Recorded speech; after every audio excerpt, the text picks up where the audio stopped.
नमस्कार दोस्तों, स्वागत है आपका भाई पढ़ लेंगे यूट्यूब चैनल पर। तो जो भी नए स्टूडेंट्स हैं जो इस क्लास को पहली बार देख रहे हैं उन्हें मैं बता देता हूँ कि हम इस क्लास में यूपीएससी सिविल सर्विसेज एग्जाम के प्रीलिम्स 2026 के लिए लास्ट 12 ईयर के प्रीवियस ईयर क्वेश्चंस को सॉल्व कर रहे हैं।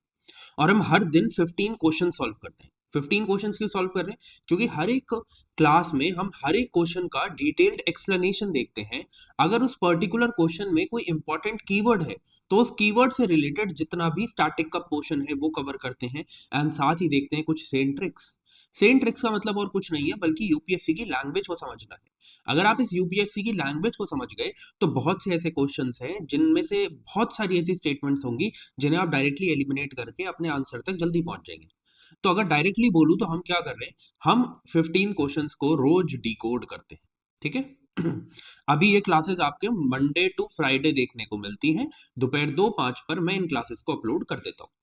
अभी तक हमने डे नंबर 75 तक हमने मतलब डे नंबर 75 तक हमने क्या किया, मैं पहले आपको वो बताता हूँ। 2014 से लेके 2022 तक के प्रीवियस ईयर्स को खत्म कर दिया। ठीक है।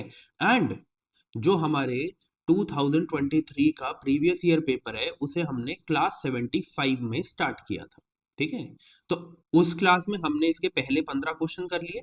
आज की क्लास में हम क्या करने वाले हैं, आज की क्लास में हम करेंगे क्वेश्चन नंबर 16 से लेके 30 तक को सॉल्व। ये क्वेश्चंस कौन से प्रीवियस ईयर पेपर के हैं? 2023 के। ठीक है। अब डायरेक्टली अपनी क्लास की तरफ चलते हैं। मेरी स्पीड अगर किसी को स्लो लगे तो वो वीडियो की स्पीड को 1.25 या 1.5 कर लेना। ठीक है। बाकी एक चीज प्लीज याद रखना, ये हम क्या कर रहे हैं 2023 का प्रीवियस ईयर पेपर। आज हम करेंगे 16 से 30 तक के क्वेश्चन। ठीक है। 15 क्वेश्चंस डेली कर रहे हैं। आपको क्या करना है, लास्ट में कमेंट सेक्शन में मुझे बताना है कि 15 में से आपके कितने ठीक हुए भाई साहब। ठीक है। देखो, अब एक और चीज, ये तो आपने मुझे बता दिया, इसके साथ ही साथ मैं कुछ छोटे छोटे क्वेश्चंस देता हूँ, पूछता हूँ। है ना, बहुत सारे बच्चे उसका आंसर करते हैं, मुझे काफी अच्छा लगता है, मैं सबके आंसर्स पढ़ता हूँ। ठीक है। बट अब देखो, एक चीज आपको बताता हूँ, 2023 के पहले 15 क्वेश्चंस देखकर तो आपकी ऐसी तैसी हो गई थी। है ना, कि भाई ये क्या दे दिया कि सिर्फ 7 क्वेश्चन ही हमें देखने को मिल रहे हैं जो सॉल्वेबल हैं, बाकियों में क्या करें।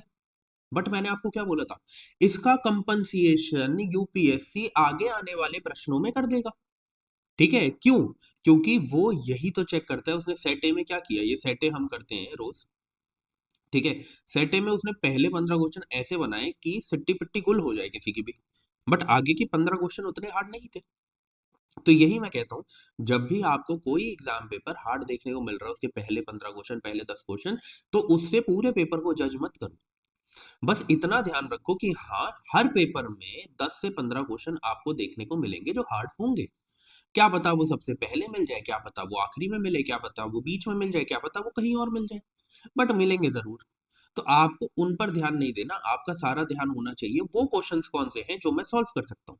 ठीक है। जैसे ये क्वेश्चन देखो आप, क्वेश्चन नंबर 16। यहां पर इन्होंने, आप देखो, सबसे पहले तो सम मशरूम्स, है ना, सम मशरूम्स बोला, हर जगह सम मशरूम देखने को मिल रहा है आपको। क्या आपको मशरूम के बारे में सब कुछ पढ़ना है? नहीं। मशरूम्स की कितनी स्पीशीज है? देखो, अगर रिकॉग्नाइज स्पीशीज की बात करें तो आपको 14-15,000 स्पीशीज देखने को मिलेगी। और अगर फंगाई से कनेक्ट करके करोगे, इसे कंपेयर करके, तो 1.5 मिलियन तक आपको इसकी स्पीशीज मिलेगी। लेकिन द थिंग इज दिस, कि क्या आप हर एक मशरूम की स्पीशीज को पढ़ोगे जाके? नहीं पढ़ोगे। एग्जामिनर ने क्वेश्चन बनाते हुए भी नहीं पढ़ा। तो उसने क्या लिखा, सम मशरूम्स हैव मेडिसिनल प्रॉपर्टीज। इतने सारे मशरूम की स्पीशीज हैं, उसमें से कुछ मशरूम्स होंगे जिसके पास मेडिसिनल प्रॉपर्टी होगी, कुछ होंगे जो साइको एक्टिव प्रॉपर्टीज रखते होंगे, कुछ होंगे जो साइको एक्टिव प्रॉपर्टीज रखते होंगे, कुछ होंगे जो इंसेक्टिसाइडल प्रॉपर्टीज रखते होंगे, भाई होंगे, कुछ होंगे जो बायोल्यूमिनेसेंट प्रॉपर्टीज रखते होंगे। बट क्या आपको हर एक मशरूम के बारे में पता होना चाहिए इस क्वेश्चन को आंसर करने के लिए? नहीं। मैंने आपको बताया है, यूपीएससी की लैंग्वेज ही ऐसी है। जब वो ऐसे लिख दे, some mushrooms this, some mushroom have this, some के आगे कुछ भी आ सकता है। आप समझो, आप हर एक मशरूम को जाके नहीं पढ़ सकते। इसीलिए उन्होंने ऐसा क्वेश्चन बनाया। जब भी ऐसे क्वेश्चंस होते हैं, स्टेटमेंट हमेशा करेक्ट ही होती है, वो कभी गलत होती ही नहीं है। समझे इस चीज को? अनटिल एंड अनलेस कुछ ऐसा बेसिक दिया हो जिसका आपको पता होगी ये तो हो ही नहीं सकता। अगर कोई चीज बेसिक नहीं है और इस तरीके से दी है तो आप समझ जाओ वो करेक्ट है। ठीक है, तो इसमें भी ऐसे हुआ, देखो कितना सिंपल क्वेश्चन था, कोई नॉलेज की जरूरत नहीं थी इसमें, एवरीथिंग वॉज एप्टीट्यूड। मैंने आपको बोला है दो चीजें आपको चाहिए एग्जाम क्लियर करने के लिए, एप्टीट्यूड और नॉलेज। ठीक है, एप्टीट्यूड ये है जो आपने किया, नॉलेज वाले क्वेश्चंस भी आएंगे, वो सिर्फ नॉलेज से होंगे, वो एप्टीट्यूड से हो नहीं पाएंगे। ठीक है, तो इस वजह से दोनों की जरूरत है एग्जाम क्लियर करने के लिए, सिर्फ एक से काम नहीं चलेगा। अब आइए,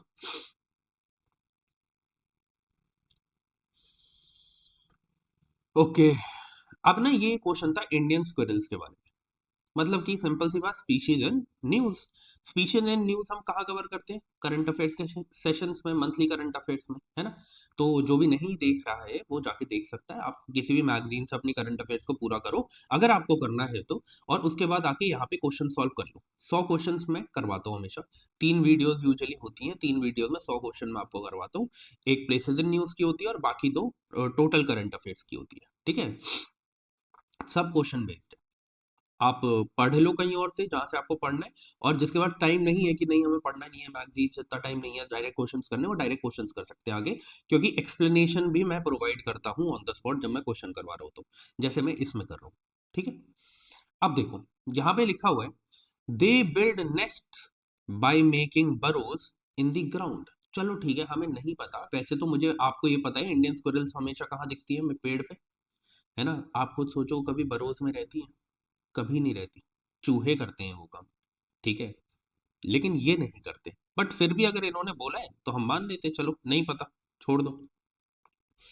they store their food materials like nuts and seeds in the ground. अब एग्जामिनर की सोच को देखो, उसने क्या किया, उसने दो जगह आपको ये बताने की कोशिश करी कि वो रहते भी वहां है और वो खाना भी वहीं छुपाते हैं।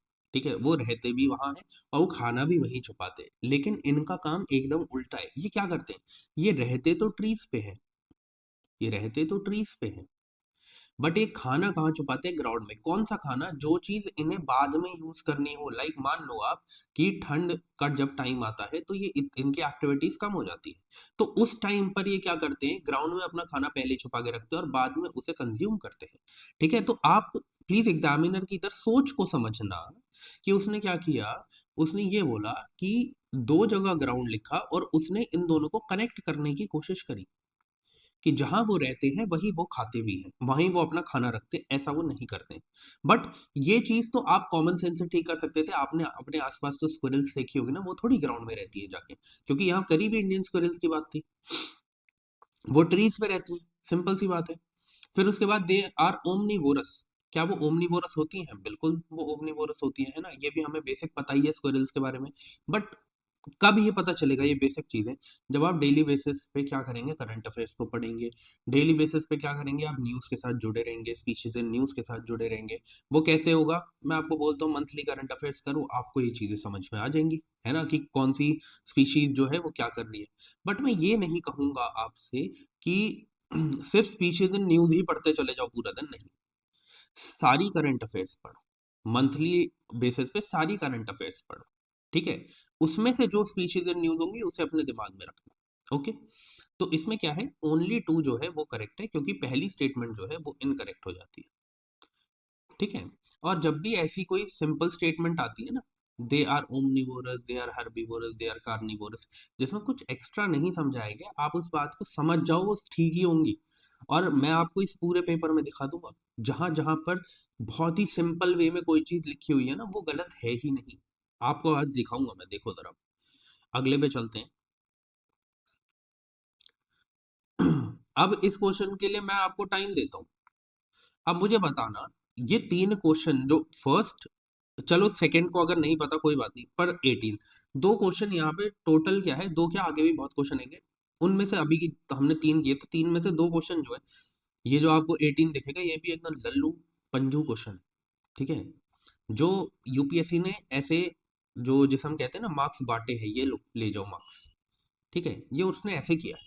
तो फिर से आपको मैं 10 सेकंड देता हूँ, थोड़ा पढ़ लो इसको, उसके बाद मैं आपको बताता हूँ क्या सही है क्या गलत है। चलिए,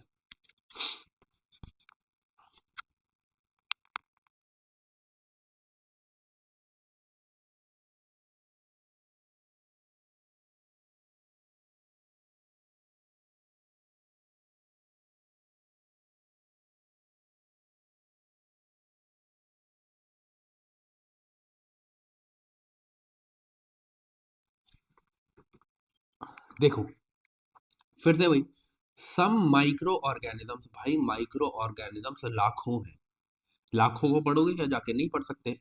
इसीलिए उसने ऐसा क्वेश्चन बना दिया, बोल दिया कुछ माइक्रो ऑर्गेनिज्म, सारे माइक्रो ऑर्गेनिजम्स में से ऐसे हैं जो ग्रो करते हैं इन्वायरमेंट में जिनका टेम्परेचर, ऐसे इन्वायरमेंट में जहां पर temperature boiling point of water से ऊपर है।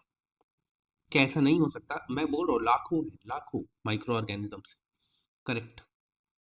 कुछ माइक्रो ऑर्गेनिजम्स ऐसे हैं जो ऐसे टेम्परेचर में, ऐसे एनवायरनमेंट में रह सकते हैं जहां पर जो फ्रीजिंग पॉइंट है वो वाटर के फ्रीजिंग पॉइंट से कम है। क्या ऐसी जगह वो नहीं रह सकते? बिल्कुल रह सकते हैं। Some micro organisms can grow highly in highly acidic environment with a pH below 3। क्या ये बात ठीक है? बिल्कुल ठीक है। फिर ये बोलेंगे कि कुछ ऐसे माइक्रो ऑर्गेनिजम्स होते हैं जो ऐसी जगह रह सकते हैं जो हाईली बेसिक एनवायरनमेंट है। क्या वहां पे रह सकते हैं? बिल्कुल रह सकते हैं। वो कुछ भी डाल देंगे। पर आपको याद रखना है ऐसी स्टेटमेंट्स गलत नहीं होती है। क्यों? क्योंकि एक पॉसिबिलिटी हमें यहाँ नजर आ रही है। 2014 से लेके अब तक मैं आपको यही समझा रहा हूँ, 2023 आ गया तो आप सोच रहे हो यूपीएससी का एक तरीका है क्वेश्चंस को फ्रेम करने का। कुछ क्वेश्चंस वो बनाएगा एप्टीट्यूड से आपके सॉल्व करने के लिए, कुछ क्वेश्चंस बनाएगा वो नॉलेज से सॉल्व करने के लिए, कुछ क्वेश्चंस बनाएगा दोनों को मिक्स करके। ठीक है, ये पैटर्न अगर आपको समझ में आ गया है तो आई गेस कि आपके अंदर वो जिसे हम कहते हैं कि काबिलियत है कि आप पेपर को समझ पा रहे हैं। ठीक है, तो ये मत सोचना कभी भी कि सिर्फ एप्टीट्यूड ऐसे ऐसे क्वेश्चन ही मिलेंगे, ऐसे ऐसे क्वेश्चन नहीं, नॉलेज बेस्ड क्वेश्चन भी मिलेंगे। उन्हें कैसे करोगे फिर अगर सिर्फ इतना ही पढ़ के चले जाओगे कि हाँ ऐसे क्वेश्चन आते हैं, बड़ा इजी है आगे बढ़ जाओ, ऐसा नहीं होता। कुछ क्वेश्चंस मिलेंगे और ये एप्टीट्यूड वाले तो आपको छोड़ना ही नहीं है, एक भी गलत नहीं करना। नॉलेज वालों में थोड़ी सी प्रॉब्लम हो सकती है क्योंकि हाँ क्वेश्चंस हार्ड होते हैं, कुछ चीजें हमें समझ में नहीं आती है। जो दोनों के मिक्सचर है उसमें भी हिंट होती है, वो भी आपको गलत नहीं करना, तभी आप एग्जाम को क्रैक कर सकते हैं। ठीक है, अब यहाँ पे भी तीन होती, जो भी स्टेटमेंट ऐसी आ रही है ना उन पर हम ज्यादा टाइम वेस्ट करेंगे नहीं, जहां पे टाइम लगाना है वो मैं आपको बताऊंगा। ठीक है, उस पे हम प्रॉपर एक्सप्लेनेशन देखेंगे, अगर कोई स्टैटिक का क्वेश्चन आ रहा है वो भी पूरा कंप्लीट करेंगे। ठीक है, बट ऐसे लल्लू पंजू क्वेश्चंस में हम ज्यादा टाइम वेस्ट नहीं करेंगे। चलो, अब जैसे ये है purely current affairs based question था। देखो, एक मलेशिया है, आपको पता है मलेशिया की एक जो ओरेंगेटन डिप्लोमेसी है वो चलती है, वो काफी न्यूज में थी। उसमें वो क्या करते हैं कि ऐसे एरियाज जहाँ पे ओरेंगेटन रह सकते हैं, उन कंट्रीज में वो ओरेंगेटन को ट्रांसपोर्ट करके उन्हें गिफ्ट में देकर उनके साथ एक ट्रेड डील या फिर समझ लो कि एक जिसे हम कहते हैं कि पॉजिटिव रिलेशनशिप दर्शा रहे थे। तो उस वजह से उस टाइम पर ओरेंगेटन के बारे में क्वेश्चन पूछ लिया। ठीक है, तो ये इस तरीके से क्या है कि वो क्या करते हैं, वो एक इंपॉर्टेंट टॉपिक उठाते हैं जो करंट अफेयर्स में चल रहा है, उसमें से वो देखते हैं अच्छा इसको ओरेंगेटन डिप्लोमेसी सॉरी ओरेंगेटन डिप्लोमेसी बोला गया है, तो इसका मतलब है कि यहाँ पर हम ओरेंगेटन के बारे में पूछ सकते हैं क्या है। तो उन्होंने एक क्वेश्चन बना दिया इसके बारे में। उन्होंने बोला कि ऐसा कौन सा जानवर है जिसके अंदर वो कैपेबिलिटी है कि वो टूल्स बना सकता है इंसेक्ट्स को पकड़ने के लिए होल के अंदर से। ठीक है, इन अ ट्री और लॉग ऑफ वुड, मतलब कि इतनी कैपेबिलिटी किसके अंदर है? तो देखो ओरेंगेटन जो है उसके अंदर टूल मेकिंग कैपेबिलिटीज है, वो डिफरेंट कामों के लिए डिफरेंट टूल्स बना लेता है। अब वो टूल्स आपकी तरह नहीं होते कि आपने जितने प्रॉपरली सोफिस्टिकेटेड टूल्स बनाए, नहीं, उनकी लाइफ में जितना काम है, जितने से वो काम हो जाए उतने वो टूल्स बना लेते हैं। ठीक है, तो ये है ओरेंगेटन। ये कैसे पता चला यार? ये सब करंट अफेयर्स का पार्ट है। ठीक है, इसको आप ये नहीं समझ सकते कि आप बिना करंट अफेयर्स पढ़े ऐसे क्वेश्चंस को कर देंगे, नहीं। मैं हमेशा बोलता हूँ हर एक सब्जेक्ट इंपॉर्टेंट है। जैसे मैं बोलता हूँ चार कोर सब्जेक्ट्स तो आपके ऐसे होने चाहिए जो आप छोड़े ही ना बिल्कुल भी, जैसे कि हिस्ट्री, ज्योग्राफी, पॉलिटी, इकोनॉमिक्स। उसके बाद नेक्स्ट आते हैं science and tech, environment and मतलब कि जो बेसिक साइंस है वो। ठीक है, इनको आप छोड़ नहीं सकते, क्यों? क्योंकि यहाँ से भी अच्छे क्वेश्चंस पूछे जाते हैं। बट ये आप अलग अलग जाके देखो, मैं यही बोलता हूँ कि बहुत ज्यादा मत पढ़ो, मैं जो क्वेश्चंस करवा रहा हूँ उतने कर लो, बहुत है आपके लिए। ठीक है, क्योंकि बहुत सारे क्वेश्चंस ऐसे होंगे जब आप वहाँ एग्जाम में जाके बैठेंगे तो आपको समझ ही नहीं आएंगे। आपको लगेगा ये तो यार इतनी सारी करंट अफेयर्स पढ़ी और उसके बाद सॉल्व ही नहीं हो पा रहा। क्यों? क्योंकि आपने मैगजीन्स पढ़ी है, सिर्फ आपने क्वेश्चन सॉल्व नहीं करे उसके ऊपर, इस वजह से ऐसा होता है। ठीक है, क्वेश्चन सॉल्व करना बहुत इंपॉर्टेंट है। अब इस क्वेश्चन के ऊपर भी ज़्यादा टाइम नहीं देंगे क्योंकि करंट अफेयर बेस्ड क्वेश्चन था। अभी तक जितने क्वेश्चंस आए हैं वो सारे एप्टीट्यूड या फिर 2 आए हैं करंट अफेयर बेस्ड, इन पे टाइम नहीं वेस्ट करेंगे। आगे अच्छे-अच्छे कॉन्सेप्ट आ रहे हैं, जैसे इन्फ्लेशन का कॉन्सेप्ट आ रहा है, एक इन्वेट्स का कॉन्सेप्ट आ रहा है, वो हम पढ़ेंगे, ठीक है? डीप में। ये मैंने ओरंगुटन के बारे में यहाँ पे थोड़ा मेंशन कर दिया है, ठीक है? इस बार भी मैंने ओरंगुटन को जिसे हम कहते हैं कि वो किया है, कवर किया है अपनी करंट अफेयर्स की मंथली सीरीज में, तो वहाँ पे भी आप देख सकते हैं, इसे पढ़ सकते हैं। बस मैं यही बोलूँगा कि बहुत ज़्यादा मत इस पे टाइम देना। एक बार ये स्पीशीज़ के बारे में पूछ लिया, फिर से पूछे ना पूछे पता नहीं, बट क्योंकि करने को वो पूछ भी सकते हैं, नहीं पूछने को नहीं भी पूछ सकते, बट बहुत कम चांसेस है। तो आप क्या करना, आप बस इतना पढ़ लेना जितना मैंने इस पेज में लिखा है, उससे ज़्यादा आपको पढ़ने की ज़रूरत नहीं है। पीडीएफ कहाँ मिलती है? भाई पढ़ लेंगे टेलीग्राम चैनल पर। सॉरी, मैंने पिछली एक हाँ, एक लेक्चर की पीडीएफ अभी अपलोड नहीं करी है, उसकी मैं अपलोड कर दूँगा और आज की भी मैं अपलोड कर दूँगा, ठीक है? अब देखो, चलो मैं बता ही देता हूँ थोड़ा-सा, क्या है कि आपको इनमें ओरंगुटन में 3 स्पीशीज़ देखने को मिलती है मेनली, बोर्नियन, सुमत्रन और तपानुली, ठीक है? ये तीनों ही क्रिटिकली एंडेंजर्ड है, ठीक है? अब अलग-अलग भी याद नहीं करना जैसे राइनोस के लिए करते हैं, ठीक है? ये तीनों ही क्रिटिकली एंडेंजर्ड है। ये लार्जेस्ट ट्री ड्वेलिंग एनिमल्स है। ट्री ड्वेलिंग एनिमल्स का मतलब क्या है? जो ट्री पे ही रहते हैं, मैक्सिमम मतलब कि ज्यादातर वो ट्रीज पर ही रहते हैं, वहीं पर उनका जीवन कटता है 90% ऑफ द टाइम, ठीक है? बिहेवियर कैसा है कि they possess high intelligence, exhibiting memory and planning and self awareness. मतलब कि हाँ, इनका जो आईक्यू लेवल है वो थोड़ा बाकी जानवरों से ऊपर है, बाकी जो इनकी रिलेटेड स्पीशीज है उनसे ऊपर है, ठीक है? स्लो रिप्रोडक्शन रेट है इनका, ठीक है? 6 to 7 8 ईयर्स में ही एक बार बर्थ देती हैं जो ओरंगुटन फीमेल्स हैं वो, ठीक है? ये बहुत इंपॉर्टेंट था कि ओरंगुटन डिप्लोमेसी, मुझे ऐसा लगता है कि अब क्वेश्चन इसके ऊपर आ सकता है कि ओरंगुटन डिप्लोमेसी जो है वो कौन सी कंट्री यूज करती है, तो आपको याद रखना है मलेशिया यूज करती है, ठीक है? कौन सी करती है? मलेशिया यूज करती है, प्लीज इसे याद रखना। तो ये क्या है diplomacy? It is regarding using orangutans as gifts for palm oil consuming nations to highlight conservation, क्योंकि यही एरियाज है जहाँ पे ये रहते हैं, तो इस वजह से इनके साथ ही इन्होंने बात करी, इनके साथ ही ये एक जिसे हम कहते हैं कि इन्हें गिफ्ट प्रोवाइड करते हैं, क्योंकि यही वो नेशन है जहाँ पर ये रहना पसंद करते हैं, ठीक है? तो इस वजह से बस, और कुछ आपको याद नहीं करना, आगे बढ़ते हैं। क्योंकि आप ऐसे जानवरों की डिप्लोमेसी भी तो उसी एरिया में कर सकते हो ना जहां पर वो जानवर रह भी पाए। ऐसा थोड़ी कि आपने यहाँ से उसे बेच दिया सऊदी अरेबिया, वहां कैसे रहेगा बेचारा या बेचारी, है ना? इस बात को भी आप याद रखना। ये क्वेश्चन था, ये क्वेश्चन थोड़ा टिपिकल था, आपके गलत करने के चांसेस ज्यादा हैं इसको, बस फिर भी 10 सेकेंड्स दूंगा, थोड़ा सोच लो, थोड़ा समझ लो, फिर हम देखते हैं क्या सही है और क्या गलत है। चलिए,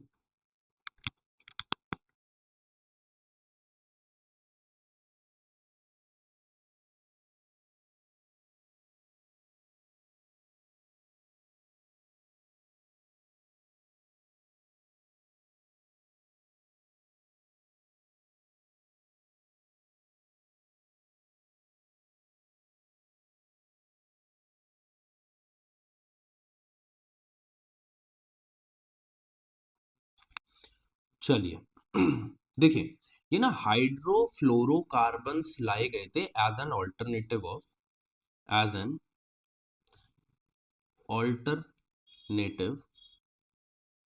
ऑफ CFCs, ठीक है? Chlorofluorocarbon, CFCs। क्या है इनमें, क्या अलग है हाइड्रोफ्लोरोकार्बन में और CFC में? देखो, CFC आपको पता है ओजोन डिप्लीटिंग गैसेज हैं ये, ओजोन डिप्लीटिंग गैसेज हैं। इसमें क्लोरीन होता है, इसमें कंटेन्स क्लोरीन। अब क्लोरीन क्या है? ये ओजोन डिप्लीटिंग है, और जब ओजोन डिप्लीट कर रहा है ये, तो इस वजह से आपको देखा है वो ओजोन होल वगैरह और ये सारी चीजें, तो इस वजह से क्या बोला गया था कि इसकी मैन्युफैक्चरिंग को और इसको बैन करो। इसकी जगह क्या बोला गया कि कौन सी चीज आप यूज कर सकते हैं? हाइड्रोफ्लोरोकार्बन। इसमें आपको हाइड्रोजन देखने को मिल रहा है, इसमें आपको क्या है? क्लोरीन देखने को नहीं मिल रहा, तो यहाँ पे देखने को मिलता है क्लोरोफ्लोरोकार्बन। तो इस वजह से हाँ, this is not a ozone depleting gas, but yes it is a green house gas, याद रखना है, ठीक है?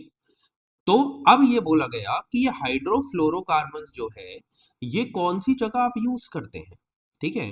तो इसमें क्या था, ये मेनली उन जगह पे यूज करा जाएगा, गैसेज हैं, थोड़ा समझने की कोशिश करना, हाइड्रोफ्लोरोकार्बन्स गैसेज हैं, तो गैस या लिक्विड फॉर्म में आप इसे कर सकते हैं। लुब्रिकेंट तो आपको पता है ना कैसा होता है, लुब्रिकेंट तो आपको पता है कैसा है, थिक सॉलिड होता है, उसमें आप हाइड्रोफ्लोरोकार्बन्स को यूज नहीं करते, यही कैच था बस यहाँ पे। अगर किसी को पता होता, अगर किसी को पता होता कि ये सीएफसीज की जगह यूज किया जा रहा है, आपको पता है सीएफसीज कहाँ यूज करे जाते थे, एसीज में, रेफ्रिजरेटर की गैस में, एरोसोल्स की वजह से, एरोसोल्स की यूज, एरोसोल्स की तरह इसे यूज किया जाता था। एरोसोल्स क्या होते हैं, आप देखते हैं जैसे आप डिओड्रेंट यूज करते हैं, है ना, डिओड्रेंट यूज करते हैं, डिओड्रेंट के अंदर ना लिक्विड होता है वो, है ना, लिक्विड आपको देखने को मिलता है, बट जब आप उसे स्प्रे करते हैं तो वो एक हल्की, मतलब कि लिक्विड और गैस की फॉर्म में निकलता है ना, लिक्विड और गैस की फॉर्म में निकलता है, तो उसको ही एरोसोल बोलते हैं, ये समझ लो आप, ठीक है। तो बिल्कुल डिओड्रेंट, डिओड्रेंट्स में भी एरोसोल जो है वो यूज होता है। फोम एजेंट्स हो गए, है ना, फोम एजेंट्स हो गए, वहां पे भी ये यूज होता है, प्लस फायर रिटार्डेंट्स में भी ये यूज होता है, सीएफसी भी यहाँ पे यूज होता था, बट अब क्या कर दिया, इसकी जगह हाइड्रोफ्लोरोकार्बन से। लुब्रिकेंट आपको पता है कि वहां पे यूज नहीं होगा, मैंने फिर बताया थिक सॉलिड है और वहां पे इसका कोई यूज है भी नहीं, ठीक है। तो इस वजह से ओनली 3 जो है वो राइट आंसर होगा। अब देखो बहुत सारे लोग ये बोलते हैं ना, आपको, आपने देखा होगा कि अगर ऐसे ऑप्शंस दिए हैं सारे करेक्ट होते, नहीं, मैं यही कहता हूँ कि थोड़ा सा सेंस लगाना, अगर दिखे कि हाँ बहुत वाइड चीजें लिखी हुई हैं तो हाँ सारे करेक्ट होते हैं, बट यस जैसे ये है, इन्होंने पर्टिकुलरली हाइड्रोफ्लोरोकार्बन्स के बारे में पूछा है और एक ऐसी चीज दे दी इन्होंने लुब्रिकेंट, अगर आप थोड़ा ध्यान से पढ़ोगे तो आपको समझ में आएगा भाई ये तीनों से कितना अलग है लुब्रिकेंट, इन तीनों से कितना अलग है लुब्रिकेंट, तो आपको खुद ही समझ आ जाना चाहिए था ये तो ऑड वन आउट है भाई, समझे। बट नहीं आता, फिर भी मैं बोल रहा हूँ एक टिपिकल क्वेश्चन था ये, कि नॉलेज बेस्ड था थोड़ा सा, अगर थोड़ी नॉलेज नहीं है इस बारे में तो फिर करना मुश्किल था, बट कोई बात नहीं, ठीक है। बट अभी जो ऊपर हमने 4 क्वेश्चन देखे देवर सॉल्वेबल, ठीक है। अब आगे चलते हैं। तो आज के अभी तक एग्जाम में जो हमने देखा है वो क्या है कि 5 में से अभी तक 4 जो थे वो सॉल्वेबल थे, ठीक है। Definition F H F C की मैंने आपको क्या बताई, ये सिंथेटिक ऑर्गेनिक कंपाउंड्स हैं, ये सिर्फ और सिर्फ मैन मेड होते हैं, ये नेचुरली हमें नहीं देखने को मिलते हैं। इसमें क्या होता है, हाइड्रोजन, फ्लोरीन और कार्बन, हाइड्रोजन, फ्लोरीन और कार्बन, और वहीं पर सी एफ सी जो होते हैं उसमें हमें क्या देखने को मिलता है, क्लोरीन, फ्लोरीन, जो अभी हमने देखा यहाँ पे फ्लोरीन और कार्बन, मतलब यहाँ पे भी फ्लोरीन और कार्बन है, बट जहां पर इधर क्लोरीन है यहाँ पर इधर हाइड्रोजन है, बस इतना डिफरेंस होता है एच एफ सीज में और सी एफ सीज में, ठीक है। और हाइड्रो, क्लोरो, फ्लोरो कार्बन में क्या है, हाइड्रोजन और क्लोरीन दोनों, ठीक है। तो इन तीनों के बीच में आप डिफरेंस अब समझ पाए होंगे। प्राइमरीली तीनों ही चीजें कहाँ यूज करी जाती हैं, रेफ्रिजरेटर्स में, ठीक है, एयर कंडीशनिंग में, उसके बाद इंसुलेशन फोम्स में, एरोसोल प्रोपेलेंट्स में, सॉल्वेंट्स में, फायर प्रोटेक्शन सिस्टम में, है ना। कहीं भी आपको दिख रहा होगा मेजरली ये लिक्विड या गैसियस फॉर्म में देखने को मिल रहा है आपको, ठीक है। बट आपको पता है वो तो थिक लिक्विड है एकदम ही, लुब्रिकेंट वहां तो यूज ही नहीं हो सकता ये, ठीक है, वहां पे वैसे भी उसका कोई यूज नहीं है, लुब्रिकेशन में क्या यूज करोगे एचएफसी, ठीक है। फिर यही बोला गया unlike C F C H F C do not contain chlorine, वो मैंने अभी आपको बता दिया, ठीक है। आगे बढ़ते हैं, बट प्लीज याद रखना कि H F C greenhouse gas है और सी एफ सी जो है वो क्या है, ये ओजोन डिप्लीटिंग गैस है, ओजोन डिप्लीटिंग है, ये दोनों में फर्क है, क्योंकि ये ओजोन डिप्लीट कर रही थी इस वजह से इसे लाया गया था, बट फिर भी ये जान लेना ये ग्रीन हाउस गैस है। आगे बढ़ते हैं, यहाँ पे लिखा नहीं है, जो चीजें लिखी नहीं होती मैं बोल के बता देता हूँ, है ना, तो इतनी टेंशन नहीं लेनी किसी बात की। अब देखो जरा, ये है स्टेटमेंट, ये अच्छा क्वेश्चन है, अच्छा क्वेश्चन है, बट अगर किसी ने प्रीवियस ईयर क्वेश्चन किया है तो एक क्वेश्चन था, मैं उसका भूल गया वो, एक मिनट रुको बस मेरे को याद करने दो, inflation index bond, indexed bond, हाँ, उससे अगर आप रिलेट करेंगे उसमें भी ऐसी स्टेटमेंट बनाई गई थी। अभी इसको छोड़ दो ये क्या है क्या नहीं है, ये बोला गया कि उसमें भी ऐसे बोला गया था कि वो एग्जेम्प्टेड है टैक्स से, बस डिविडेंड जो है वो टैक्सेबल है, वो स्टेटमेंट भी उधर गलत थी। आप खुद सोचो, ये किसके बारे में बात करें, इनविट्स के बारे में। इनविट्स क्या होते हैं, देखो, इनविट्स का मतलब होता है एक ट्रस्ट है, ठीक है। बहुत सारे लोगों ने आके क्या किया, बहुत सारे लोगों ने आके इधर क्या किया, इधर इन्वेस्टमेंट की, इधर अपने पैसे जमा करे। ठीक है। अब इस पैसे को कहीं और लगाया जाएगा, इसलिए इसका नाम क्या है, इन्वेस्टमेंट। कौन से सेक्टर में लगाया जाएगा, मेनली इंफ्रास्ट्रक्चर, जैसे रोड्स हो गई और आपकी कोई बिल्डिंग्स हो गई, इन सारी जगह पे लगाया जाता है। मतलब कि मेनली ब्राउन फील्ड सेक्टर्स में लगाया जाता है। ब्राउन फील्ड सेक्टर्स का मतलब क्या है, जो पहले से ही स्टैब्लिश्ड सेक्टर्स हैं, इंफ्रास्ट्रक्चरल सेक्टर्स हैं वहां पर। ठीक है। तो ऐसा होता है। अब एक बात सोचो, अगर कोई भी चीज इन्वेस्टमेंट पर्पस से हमें देखने को मिल रही है, तो वो टैक्स से एग्जेम्प्टेड क्यों होगी, वो टैक्स से एग्जेम्प्टेड क्यों होगी, गवर्नमेंट क्यों उस पर पैसा छोड़ेगा, कभी आपने सोचा, इस तरीके से सोचना। तो यही हुआ, इसने क्या बोला, interest income from the deposits in infrastructure investment trust, जैसे इन्वेस्ट बोलते हैं, वो डिस्ट्रीब्यूट की जाती है their to their investors, is exempted from tax, क्यों होगी, नहीं होती है। उसमें डिविडेंड हो या जो उन्होंने इंटरेस्ट कमाया है उस पे, सब कुछ टैक्सेबल होता है। और यही इन्होंने उसके साथ किया था कि इन्फ्लेशन इंडेक्स्ड बॉन्ड्स के साथ। ये चीज आप प्लीज याद रखना, वो यहीं पे आपको घुमाते, इसीलिए प्रीवियस ईयर पढ़ना जरूरी है। वहां पर भी उन्होंने सेम काम किया, यहां पर भी उन्होंने सेम काम किया। अब आगे अगर क्वेश्चन कहीं आता है, वहां पर भी वो सेम काम करेंगे।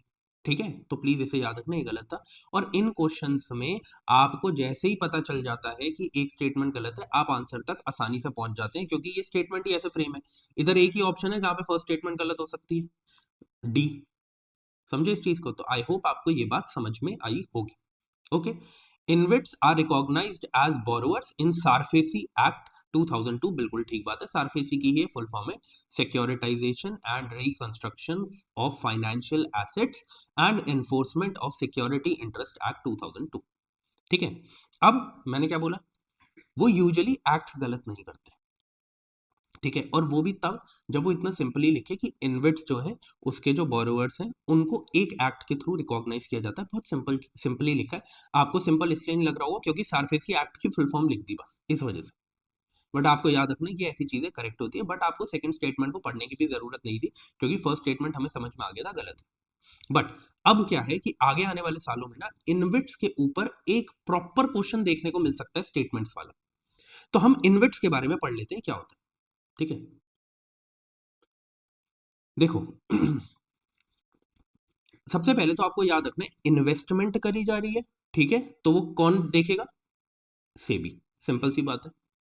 तो अगर इन्वेट्स की बात करें तो इन्हें रेगुलेट किया जाता है सेबी रेगुलेशन एक्ट 2014 के द्वारा, सॉरी, सेबी रेगुलेशंस 2014 के द्वारा। ठीक है। इसमें आपको चार पार्टीज देखने को मिलेगी। अभी आप समझना कि ये इन्वेट्स जो है उसको पूरा का पूरा रेगुलेट किया जाता है 2014 के द्वारा। यहाँ पर वो बात नहीं करेगी उसके बोरोवर्स को किस में रखते हैं, उसके बोरोवर्स को जो रखते हैं recognised as borrowers under SARFAESI act 2002 ही है, जो उधर स्टेटमेंट में दिया गया। ठीक है, दोनों में डिफरेंस है। उसके बाद इसमें आपको चार पार्टीज देखने को मिलती है। एक तो होता है ट्रस्टी, एक स्पॉन्सर, एक इन्वेस्टमेंट मैनेजर जो इन्वेस्टमेंट करेगा, एक प्रोजेक्ट मैनेजर जो इन्वेस्टमेंट के बाद सबको देखेगा कहाँ पर क्या हो रहा है क्या नहीं हो रहा है। ट्रस्टी क्या होंगे, जो ट्रस्ट का हिस्सा होंगे। स्पॉन्सर्स कौन होंगे, जो बाकी जो मतलब कि पैसा डालेंगे, जो स्पॉन्सर्स होंगे। ठीक है, डिफरेंस है दोनों में। इतना डीप में जाके कोई नहीं पूछेगा, बट आपको मेनली पता होना चाहिए चार पार्टीज होती है। अब एसेट का टाइप क्या होता है, आपको याद रखना है, मैंने क्या बोला कि उन्हीं सेक्टर्स में प्राइमरीली ये इन्वेस्ट करते हैं जो ब्राउन फील्ड सेक्टर्स है, जो पहले से ही ऑपरेशनल सेक्टर्स हैं। ऐसा नहीं है ग्रीन फील्ड क्या होता है, जो अभी स्टार्ट हुए हैं, स्टार्टिंग करी है उन्होंने। ठीक है, बट ये किस में कर रहे हैं, ब्राउन फील्ड में कर रहे हैं। उससे क्या होता है, जब आप ब्राउन फील्ड में करते हो, पहले से ही स्टैब्लिश्ड इंफ्रास्ट्रक्चरल एसेट्स हैं, या फिर बोलो जो पहले से ही स्टैब्लिश्ड सेक्टर्स हैं, तो वहां पर क्या है, वहां पर रिस्क मिनिमाइज हो जाता है। ठीक है, इस वजह से ये वहां पे इन्वेस्टमेंट करते हैं। जैसे मैंने आपको बताया भी था, रोड्स हो गए, हाईवेज हो गए, पावर ट्रांसमिशन लाइंस हो गई, गैस पाइपलाइंस हो गई, है ना, उधर ये क्या करते हैं, उधर ये इन्वेस्टमेंट करते हैं। ये बोला गया है कि जब भी जो यूनिट होल्डर्स हैं, जब भी नेट डिस्ट्रीब्यूटेबल कैश फ्लोज होंगे, तो उसमें से जो 90% डिस्ट्रीब्यूशन की जाएगी, वो मैंडेटरीली किसको दी जाएगी, यूनिट होल्डर्स को, जिन्होंने पैसा डाला है। ठीक है, बोला गया है कि मिनिमम इन्वेस्टमेंट साइज जो है इसका कितना है, 1 लाख रुपए है। फिर क्या है, recogniser borrowers under SARFAESI act, ये हमने देख लिया, जो भी इसमें जिसे हम कहते हैं कि जो भी इन्वेस्टमेंट कर रहे हैं, ठीक है, तो उनको क्या है बोला गया है, recognised as borrowers under the SARFAESI act 2002। Borrowers कौन होते हैं? जो पैसा ले रहे हैं, जो पैसा ले रहे हैं। कौन पैसा ले रहा है? ट्रस्ट पैसा ले रहा है, ठीक है। अब देखो जरा, टैक्सेशन नहीं पढ़ना इतना इतना इतना, हाँ, ये कहाँ पर मतलब कि ये कैसे हो सकते हैं, जो इन्वेट्स होते हैं कैसे हो सकते हैं? ये पब्लिकली लिस्टेड लिस्टेड भी हो सकते हैं और प्राइवेट अनलिस्टेड इन्वेट्स भी हो सकते हैं, ठीक है, दोनों हो सकते हैं, पब्लिक भी हो सकते हैं और प्राइवेटली अनलिस्टेड इन्वेट्स भी हो सकते हैं। ये चीज याद रखनी है, बेसिक चीजें ये, इतना पता होना चाहिए आपको इन्वेट्स के बारे में। आगे बढ़ते हैं। ओके, ये क्वेश्चन थोड़ा सा current affairs plus aptitude based है, प्लस प्रीवियस ईयर के क्वेश्चंस की नॉलेज इसमें बहुत ही ज्यादा बड़े लेवल पे लगेगी। एक कॉन्सेप्ट है इन्फ्लेशन का, जो हमने देखा पिछले 10 साल में, 10 साल के पेपर में, हर पेपर में उसका कहीं ना कहीं कॉन्सेप्ट आ ही रहा है इन्फ्लेशन से रिलेटेड, ठीक है। आज फिर से वही बात बताऊंगा तो आप भी बोर हो गए होगे बार बार सुन सुन के, अरे यार एक ही चीज बार बार हर पेपर में आ रही है। अब तो आपको आगे आने वाले पेपर में दिखेगी ना कहीं, तो आप खुद ही उसे कर दोगे, अरे यार ये तो पता है क्या बार बार पढ़ना है ये, ठीक है। आपको ऐसा हो जाएगा, इसलिए मैं कहता हूँ प्रीवियस ईयर क्वेश्चंस जब आप सॉल्व करेंगे तो ऐसे आपको 15 क्वेश्चन से ऐसे मिलेंगे जो आपको लगेगा कि यार ये तो पता ही था आना है, क्योंकि इसके बारे में कीवर्ड दिया गया था पिछले पेपर में। ऐसा होता है, इसीलिए इंपॉर्टेंट है प्रीवियस ईयर्स करना। प्लस लैंग्वेज पता चल जाती है, पता चल जाएगा, अरे भाई साहब वही लैंग्वेज पे फिर एक क्वेश्चन बना दिया, बताओ यार थोड़ा तो चेंज कर लेते, है ना। यही होगा, अभी मैं आपको वो दिखाऊंगा।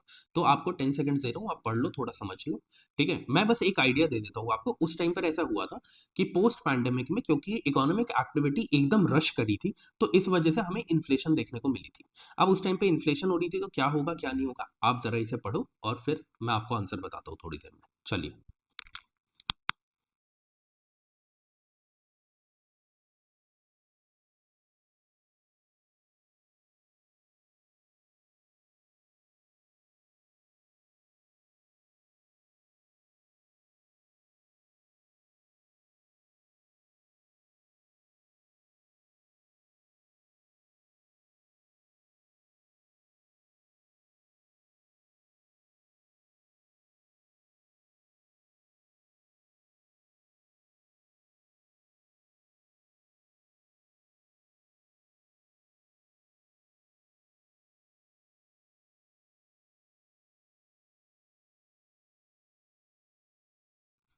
चलिए, अब होता क्या है, फिर से सेम कॉन्सेप्ट बताऊंगा, ठीक है, प्लीज बोर मत होना। हर क्लास में बताना पड़ता है, आ ही जाता है हर साल में ये एक बार। देखो क्या होता है जब इन्फ्लेशन होती है, ठीक है, तो उस टाइम पर कोई भी सेंट्रल बैंक हो किसी भी देश का, वो क्या करेगा, वो पैसा खींचने की कोशिश करेगा, किससे? जनता से। क्यों? क्योंकि अभी जनता के पास बहुत पैसा है, वो बार बार इकोनॉमिक एक्टिविटी को इतना हाई कर रखा है कि अब जो है वो इन्फ्लेशन बढ़ती जा रही है, तो वो पैसा खींचने की कोशिश करेंगे। अब आरबीआई डायरेक्टली पैसा तो खींच नहीं सकता, या किसी भी देश का सेंट्रल बैंक डायरेक्टली पैसा तो खींच नहीं सकता। वो किसके थ्रू खींचेगा? वो खींचेगा बैंक की हेल्प से, और ये जनता है, मान लो, ठीक है। तो ये किसी का भी जो सेंट्रल बैंक है, सीबी लिख रहा हो, सेंट्रल बैंक किसी भी देश के लिए ये आपका ट्रू होगा, ठीक है। अब ये क्या करेगा, ये अपनी सिक्योरिटीज को बेचना शुरू करेगा। किसको? बैंक को। सिक्योरिटीज जो है वो बैंक खरीदेगा। कैसे खरीदेगा? पैसा देके। तो अब क्या हुआ, जब इसने सिक्योरिटीज खरीदी, अब आप सोचते होगे कि यार ये क्यों बैंक पैसा खरीद रहे हैं? क्योंकि यार इनको ज्यादा ज्यादा ज्यादा सिक्योरिटी मिलती है, अगर इनको सिर्फ पैसा कमाना है। तो इनको अगर पैसा कमाना है तो पैसा स्टेबल होना चाहिए, है ना। क्योंकि आप भी तो यही चाहते हो कि अगर मुझे कोई पर्टिकुलर, मुझे पता है कोई सेफ जगह है, वहां पे मैं इन्वेस्ट कर दूं, वहां से पैसा आता रहे, ठीक है। तो ये भी तो बैंक भी तो वही चाहते हैं, तो ये हमेशा सेंट्रल बैंक की सिक्योरिटीज खरीदते हैं, क्योंकि वो एकदम सेफ होती है, और इन्होंने उस सिक्योरिटी को खरीदने के लिए पैसा दिया, ठीक है। अब क्या है कि इनके पास हो गई पैसे की कमी, पर अभी भी मांग तो उतनी है। तो ये मांग को कम करने के लिए क्या करेंगे, ये अपने इंटरेस्ट रेट्स को बढ़ा देंगे, आईआर को बढ़ा देंगे। अब इंटरेस्ट रेट्स को बढ़ाने से दो चीजें होती हैं। इंटरेस्ट रेट बढ़ा दिया तो अब जो लोन पहले 7% पे, 9% पे मिल रहा था, वो अब 13% पे मिलेगा। तो अब मैं लोन लेने जाऊंगा ही नहीं, मैं वेट करूंगा कि यार कुछ महीने रुक जाता हूँ अभी, ठीक है, फिर ले लूंगा। तो अब क्या है कि इंटरेस्ट रेट में हाइक्स हो गई, और एक इंटरेस्ट रेट वो होता है जब आप पैसा जमा करने जा रहे हो बैंक में, तो आप देखोगे अरे 13% का रिटर्न मिल रहा है, तो आप क्या करोगे, आप वहां पे पैसा जमा करोगे। तो इंटरेस्ट रेट बढ़ाने से दो चीजें होती हैं, एक तो लोन्स लेना लोग कम कर देते हैं, और बैंक में पैसा जमा करना लोग ज्यादा कर देते हैं। तो इससे क्या है, अल्टीमेटली जो लिक्विडिटी है लोगों के पास वो कम हो जाती है। अल्टीमेटली जो लिक्विडिटी है लोगों के पास वो कम हो जाती है। तो इस वजह से यही तो टारगेट था जो सेंट्रल बैंक को अचीव करना था। तो यही यहाँ बोला गया। पोस्ट पैंडेमिक पास्ट में मैंने बताया इन्फ्लेशन इंक्रीज हो गई थी, इसीलिए जो बहुत सारे सेंट्रल बैंक्स थे वर्ल्ड वाइड, उन्होंने क्या किया, उन्होंने इंटरेस्ट रेट्स पर हाइक करी। हाइक करने का रीजन क्या था कि लोन्स कम जाएंगे और अब लोग पैसा इन्वेस्ट ज्यादा करेंगे, बैंक में ज्यादा रखेंगे, ताकि उन्हें इंटरेस्ट रेट ज्यादा मिले, ठीक है, उन्हें रिटर्न ज्यादा मिले। ये रीजन था, बिल्कुल सही बात थी। फिर central banks generally assume that they have the ability to counteract the rising consumer prices via monetary policy means, बिल्कुल सही बात है। सेंट्रल बैंक जो है वो तो बिल्कुल ऐसा एज्यूम किया, वो तो ऐसा कर भी सकते हैं ना। इन्होंने तो बहुत ही सिंपल कर दिया कि दे जनरली एज्यूम। देखो एज्यूम तो वो कुछ भी कर सकते हैं ना, वो करेक्ट होना ही था। अगर आपको नॉलेज नहीं भी होती, अगर आप एप्टीट्यूड से भी सेकंड स्टेटमेंट को सॉल्व करने जाए तो आप इस बात को समझेंगे। एज्यूम तो कोई भी कुछ भी कर सकता है, आप भी कई चीजें एज्यूम कर देते हैं, ठीक है।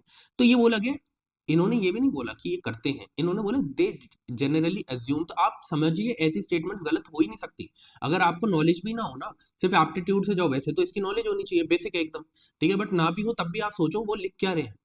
दे जनरली एज्यूम, एज्यूम तो कोई भी कुछ भी कर सकता है, ठीक है। तो ये तो वैसे भी करेक्ट होना था, पर फिर भी कॉन्सेप्ट पे चलते हैं।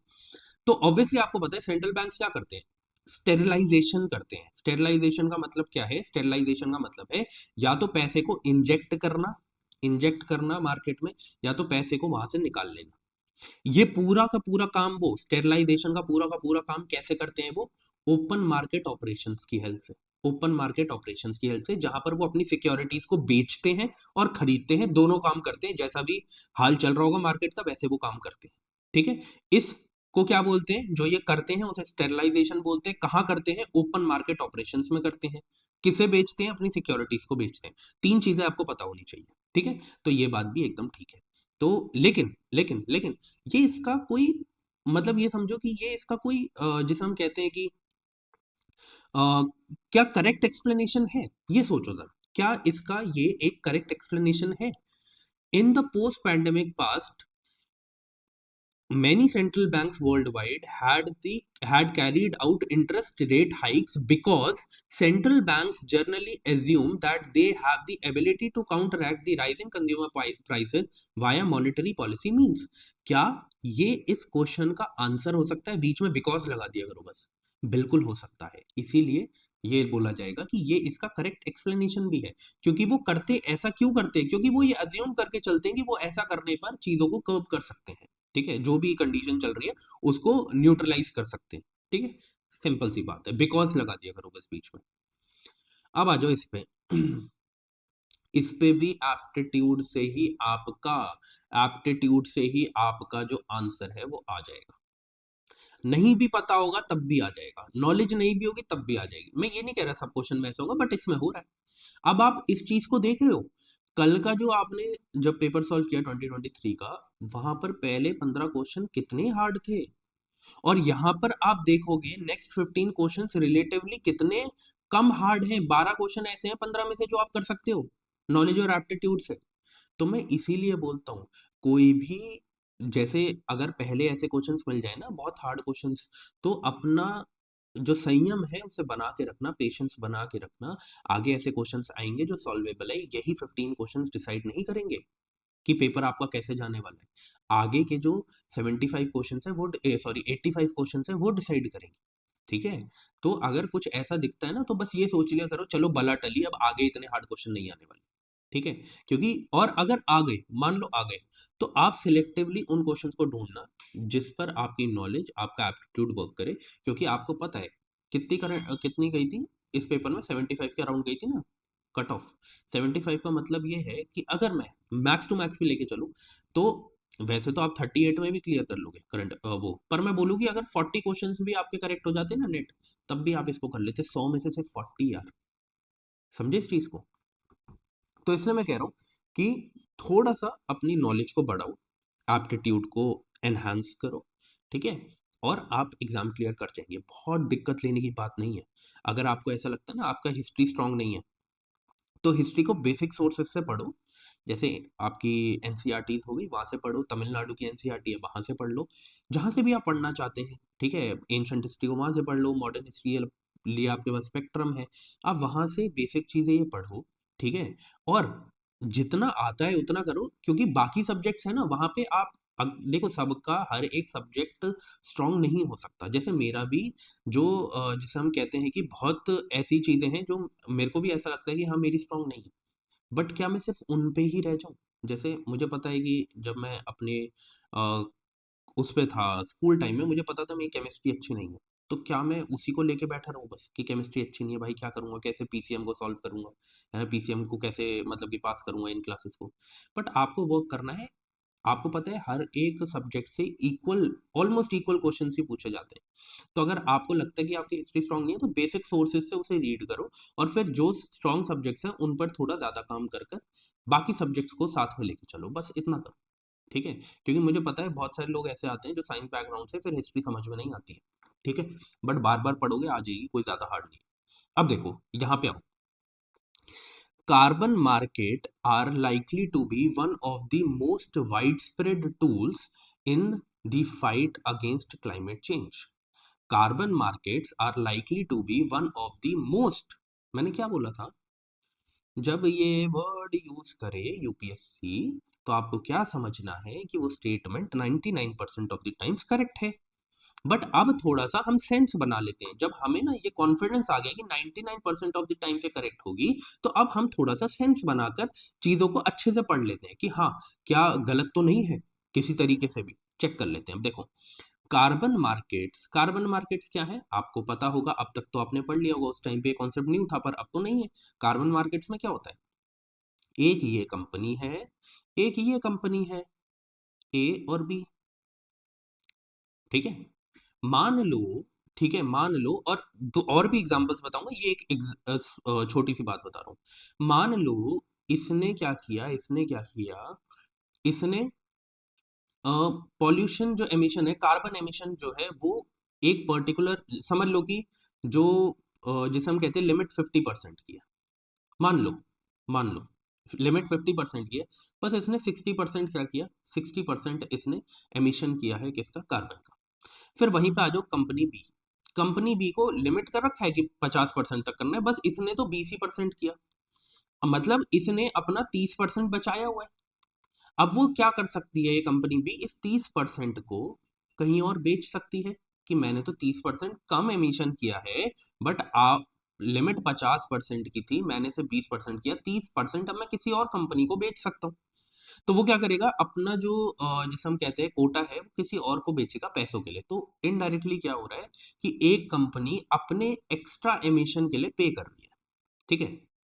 अब आपको पता है कोई भी ऐसी इंडस्ट्री है वो क्या कर रही है, वो अगर सरकार ने लिमिट किया कि इतना लिमिट कर सकते हैं, तो अब उसको लाइसेंस भी तो खरीदना पड़ेगा किसी गवर्नमेंट इंस्टीट्यूशन से जाके कि मैं ये काम शुरू कर रहा हूँ, इसमें इतना एमिशन होता है, और और मुझे इसके लिए लाइसेंस चाहिए ताकि मैं ये काम को शुरू कर पाऊँ।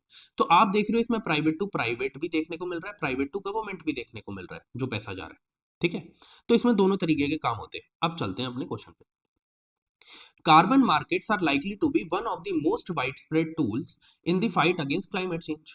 वन ऑफ द, ये तो नहीं बोला सबसे बढ़िया यही है और सबसे ज्यादा यही यूज होता है, ऐसा तो कुछ नहीं बोला, वन ऑफ द, बहुत सारे हैं उनमें से एक ये है, बिल्कुल ठीक बात है।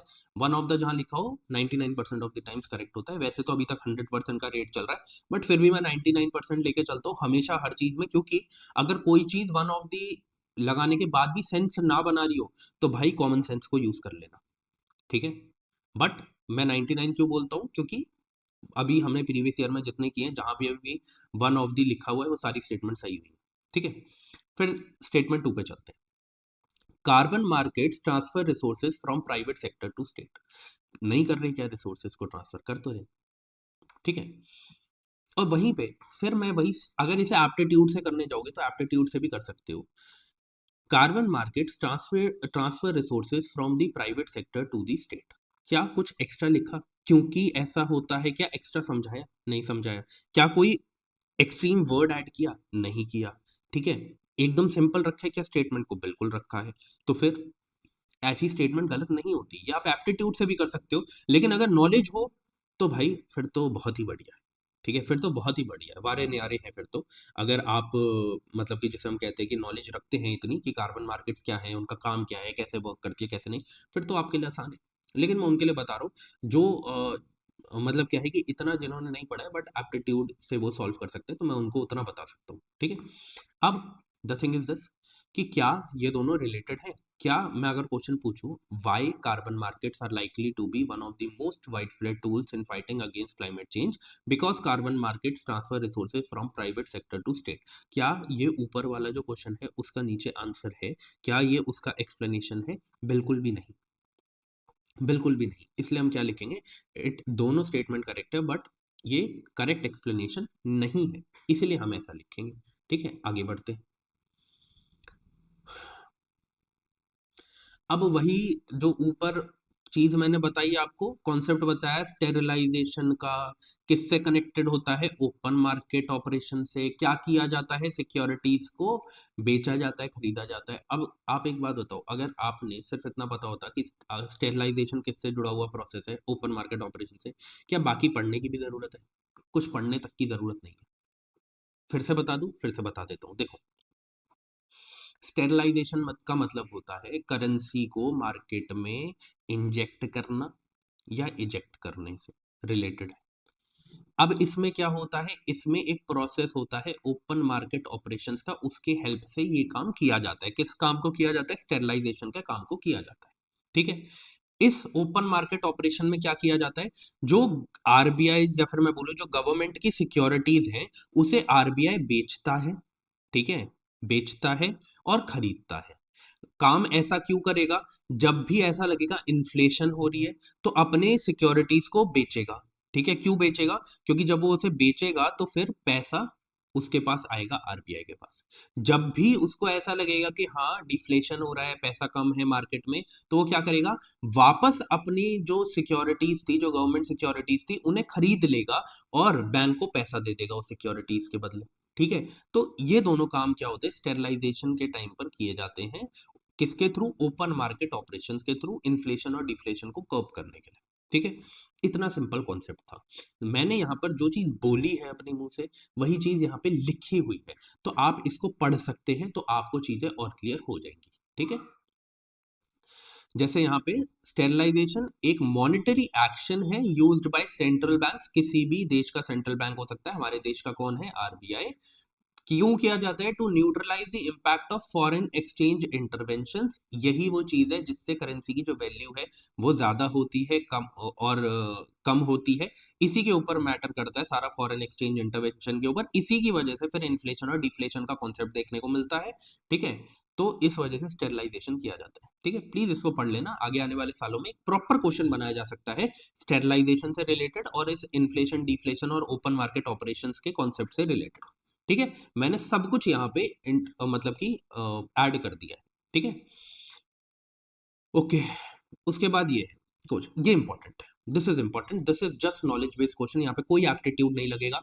इकोनॉमिक्स के बेसिक्स पता है, इकोनॉमिक्स पढ़ी है, कोर सब्जेक्ट को पढ़ा है, तो ही आप इस क्वेश्चन को कर सकते हो। यहाँ पे कोई एप्टीट्यूड नहीं लगेगा। ठीक है, तो आपको मैं टाइम दे रहा हूँ 10 सेकेंड्स का, फिर मैं आपको ये पूरा कॉन्सेप्ट समझाता हूँ क्या है क्या नहीं है। चलिए।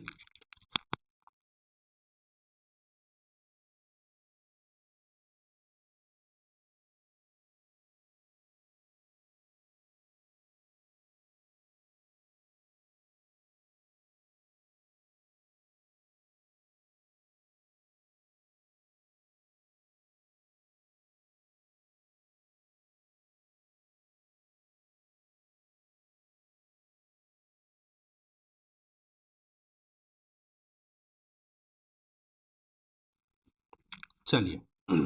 तो मैंने आगे सब कुछ किया है, मतलब एक्सप्लेन किया, लिखा हुआ है सब कुछ। बट मैं ना आपको एक बेसिक चीज बताता हूँ जिससे आप आगे आने वाले सालों में भी इनमें डिफरेंस क्रिएट कर पाएंगे। ठीक है, वो जो यार देखो लिखा होता है ना, लिखता तो मैं इसीलिए हूँ बिकॉज अगर मैं यहाँ पे लिखने लगूंगा ना, तो आप लोगों को कभी राइटिंग समझ में आती है, कभी नहीं आती है, क्योंकि मुझे पता है कि जब मैं यहाँ पे लिखता हूँ तो राइटिंग उतनी ज्यादा अच्छी नहीं होती है जितनी मेरी असली में है। ठीक है, तो ऐसा मत सोचना मेरी राइटिंग खराब है। बट इसीलिए मैं वो इन्फॉर्मेशन आगे ऐड कर देता हूँ, बट हाँ जो मुझे समझाना होता है मैं आपको प्रॉपरली समझाता हूँ, है ना? तो मैं यहाँ पे अपने हाथों से आपको समझा देता हूँ लिख के, ठीक है? देखो, ब्रॉडली अगर आप मार्केट को में डिफरेंस क्रिएट करना चाहेंगे तो आप दो तरीकों से कर सकते हैं। एक आप कर सकते हैं ऐसे, एक आप बोलेंगे एक को मनी मार्केट, मनी मार्केट, एक आप बोलेंगे एक को कैपिटल मार्केट, ठीक है? कैपिटल और मनी मार्केट में डिफरेंस कितना है, डिफरेंस क्या है? यहाँ पर जो भी आपको चीजें देखने को मिलेगी, सिक्योरिटीज, बॉन्ड, जो भी है, वो आपको कम टाइम के लिए देखने को मिलते हैं। ओवरनाइट से लेके एक साल तक, 364 डेज मान लो, मैं डायरेक्टली 365 364, वो तो चेंज होता रहता है ना, अगर लीप ईयर आ गया तो ज्यादा हो जाएगा, तो मैं 1 ईयर लिख देता हूँ, ठीक है? 1 ईयर तक अगर कभी भी पैसा मार्केट में है जो एक दिन से लेके या ओवरनाइट से लेके एक साल तक इन्वेस्ट किया गया है, तो वो मनी मार्केट में आएगा। अगर वही पैसा मोर देन 1 ईयर के लिए इन्वेस्ट किया है, तो वो कैपिटल मार्केट में आएगा। अब क्योंकि ये एक दिन से लेके एक साल तक की इन्वेस्टमेंट है, तो लिक्विड होगी, आप कभी भी इसे इजीली निकाल सकते हैं, ठीक है? ये क्या है? ये उतनी लिक्विड नहीं है, क्यों? क्योंकि ये एक साल से ज्यादा के लिए इन्वेस्ट किया गया, आपको पैसा चाहिए एकदम नहीं मिल सकता, ठीक है? नॉट लिक्विड, ठीक है? अब इधर आ जाओ जरा, ये ब्रॉड एक डिफरेंस था जो आपको पता होना चाहिए, इससे आप क्वेश्चन को सॉल्व कर लोगे। देखो क्या है, गवर्नमेंट की बॉन्ड मार्केट के बारे में आपको नहीं पता, लेकिन मैं आपको बता देता हूँ, जितने भी बॉन्ड्स है, चाहे वो गवर्नमेंट बॉन्ड है चाहे वो कॉर्पोरेट बॉन्ड है, सारे कैपिटल मार्केट में आते हैं। क्यों? क्योंकि एक साल से ज्यादा के लिए दिए जाते हैं, ठीक है? वहीं पे कॉल मनी का मतलब क्या है? कॉल मनी का मतलब होता है कि ऐसा पैसा जो 1 से 14 दिन के लिए दिया गया है, ठीक है? तो कॉल मनी क्या है? कॉल मनी तो बस कॉल किया, जैसे एक देसी भाषा में ही समझो, कॉल किया, भाई पैसा चाहिए, ठीक है? बैंक कहता है एक दूसरे बैंक को, भाई पैसा चाहिए, हाँ ले ले भाई, कल तक वापस दे दियो, ठीक है? ये कॉल मनी, ठीक है? ये इसीलिए मनी मार्केट में आता है क्योंकि ये आपको देखने को मिलेगा ओवरनाइट से 14 दिन के बीच में दिया जा रहा है, ठीक है? तो ये किसका है? यहाँ पे कैपिटल मार्केट पूछा ना, मनी मार्केट का है ये, तो मैं ऐसे लिख देता हूँ money market. Treasury bill market, इस बात को याद रखना, जो ट्रेजरी बिल मार्केट होती है वो किसका है? बिल है ये, बिल भी हमारा मनी मार्केट का पार्ट होता है, मनी मार्केट का पार्ट होता है, जो बिल्स होते हैं, ट्रेजरी बिल्स होते हैं, वो मनी मार्केट का पार्ट होते हैं। फिर बाकी दो बचे, गवर्नमेंट बॉन्ड, मैंने बॉन्ड तो आपको बता दिया, और स्टॉक मार्केट। स्टॉक मार्केट में भी आपको पता है कि लंबे टाइम के लिए इन्वेस्टमेंट करी जाती है, तो ये भी किसका पार्ट है? ये भी कैपिटल मार्केट का पार्ट है, ठीक है? आपको पता है ना, स्टॉक्स लिए जाते हैं, किसी एक कंपनी के स्टॉक्स ले लिए लंबे टाइम के लिए, है ना, तो वो कैपिटल मार्केट में आता है। स्टॉक्स की जब भी बात होगी वो कैपिटल मार्केट में आएगा, ये आपको याद रखना है, ठीक है? तो ओनली टू जो है वो इसमें करेक्ट है। अब जरा हम देख लेते हैं कि प्रॉपरली जो आपका एकदम बुकिश लैंग्वेज में क्या क्या है, बट मैंने आपको ऊपर की सारी चीजें जो है वो समझा दी है, बस मैं आपको एग्जाम्पल पे लेके चलता हूँ। मनी मार्केट और कैपिटल मार्केट के, मनी मार्केट में क्या क्या आएगा? ट्रेजरी बिल्स, जो हमें यहाँ पे ऑप्शन में देखने को मिला, certificates of deposits, commercial paper, call money, ये एक प्राइम एग्जाम्पल्स है जो आपको याद रखने हैं। वहीं पर कैपिटल मार्केट में देखो, इक्विटी आ गया, इक्विटी शेयर्स हमारा कैपिटल मार्केट का, जहां पर आपको स्टॉक्स दिखे, इक्विटी दिखे, बॉन्ड्स दिखे, वो सारा इसका पार्ट है, ठीक है? ये चीज आपको याद रखनी है। डिबेंचर्स हो गए, कॉर्पोरेट बॉन्ड्स हो गए, गवर्नमेंट बॉन्ड्स हो गए, ये सारे किसका पार्ट है? ये सारे कैपिटल मार्केट का पार्ट है। आई होप आपको इतनी बात समझ में आई होगी, ठीक है? बस ये चीज थी जो आपको पता होनी चाहिए इससे रिलेटेड। आगे बढ़ते हैं।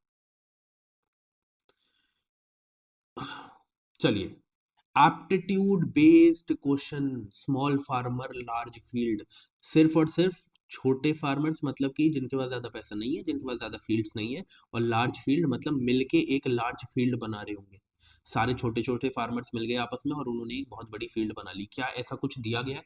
ढूंढो, 10 सेकंड दे रहा हूँ, फिर मैं आपको समझाता हूँ, चलिए।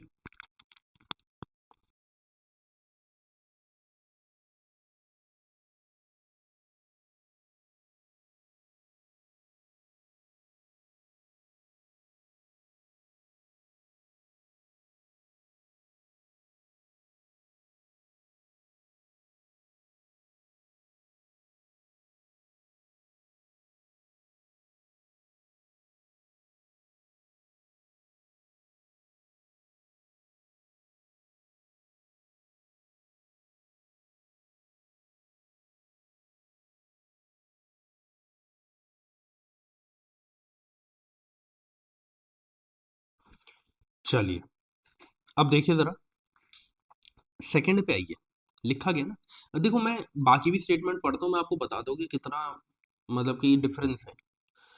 Resettlement of large number of people uprooted from their countries due to war, ये एक्स्ट्रा चीजें क्यों लिख रहे हैं? कभी सोचा कि ये एक्स्ट्रा चीजें क्यों लिख रहे हैं? ठीक है, जैसे ये फर्स्ट स्टेटमेंट में लिख रहे हैं कि कंट्रीज जहाँ पे वॉर हो जाती है वहां के लार्ज नंबर ऑफ पीपल, क्योंकि उनकी जमीनें चली जाती है फिर वो कहीं और आ जाते हैं, ये सारी क्यों बात करी गई? ये इसका कुछ स्मॉल फार्मर लार्ज फील्ड से रिलेशन है? तो ऐसी स्टेटमेंट जो फालतू चीजें बोली हुई है वो गलत है।